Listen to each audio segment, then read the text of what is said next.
All right, everyone, let's talk about it. We're diving into a term that you've probably heard just about everywhere lately, brain rot. So what are we even talking about here? Well, back in late 2023, Oxford University Press basically made it official. They crowned brain rot their word of the year, giving us a real definition for a feeling that, let's be honest, a lot of us already knew way too well.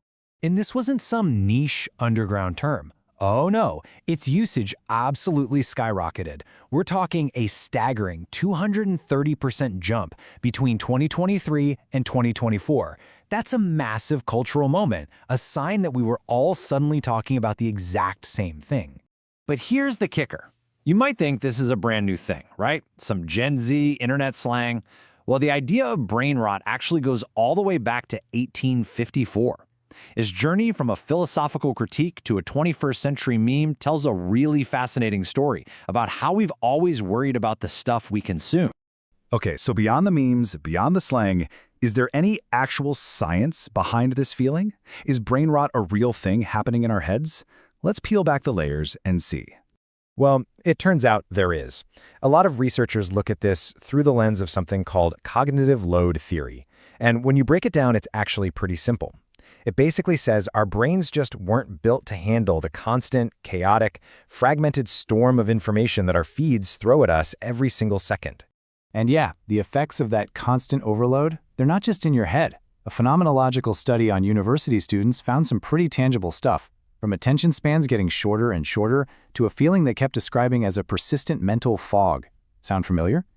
So when you put all the pieces together, you get this, a full-blown conceptual framework. Academics have mapped it all out, connecting specific online behaviors, like compulsive scrolling, to real-world cognitive and emotional outcomes.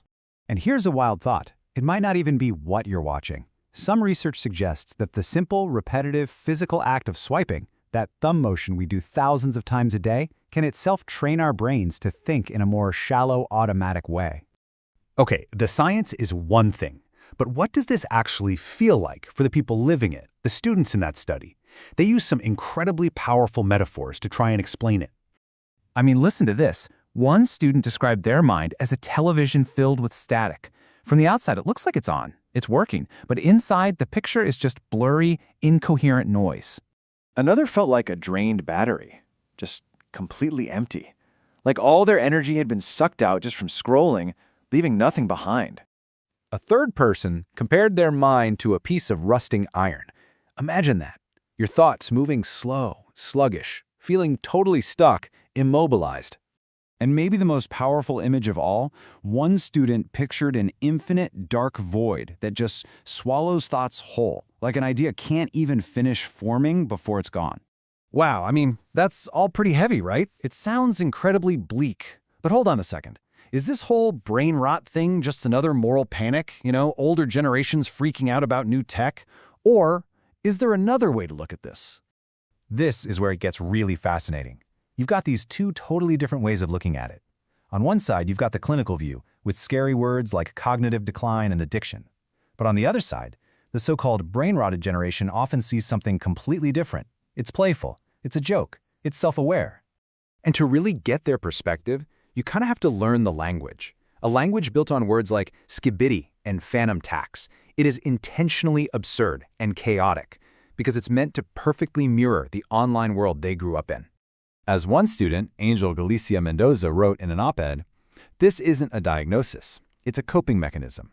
It's a massive, shared inside joke.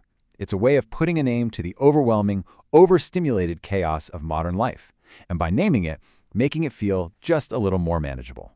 So, where does that leave us? We've got the scary science on one side, and this funny, self-aware cultural take on the other. But what if they're not opposites? What if they're both true at the same time? And that's really the key takeaway, isn't it? Brain rot isn't just one or the other, it's both. It's the perfect label for the very real cognitive challenges and mental fatigue we're all dealing with. And it's the creative, absurd, cultural language that a whole generation is using to talk about it. So, if you're listening and thinking, yeah, that drained battery thing sounds a little too familiar, what can you actually do? Well, the good news is, experts have some pretty clear, actionable steps you can take to regain a sense of balance and control. It's all about being more intentional with our time and energy. So I'll leave you with this final thought to chew on. Is brain rot a diagnosis for a problem inside our brains that we need to fix, or is it just the most honest, accurate description of the chaotic, fragmented, and utterly absurd world that we've all built together?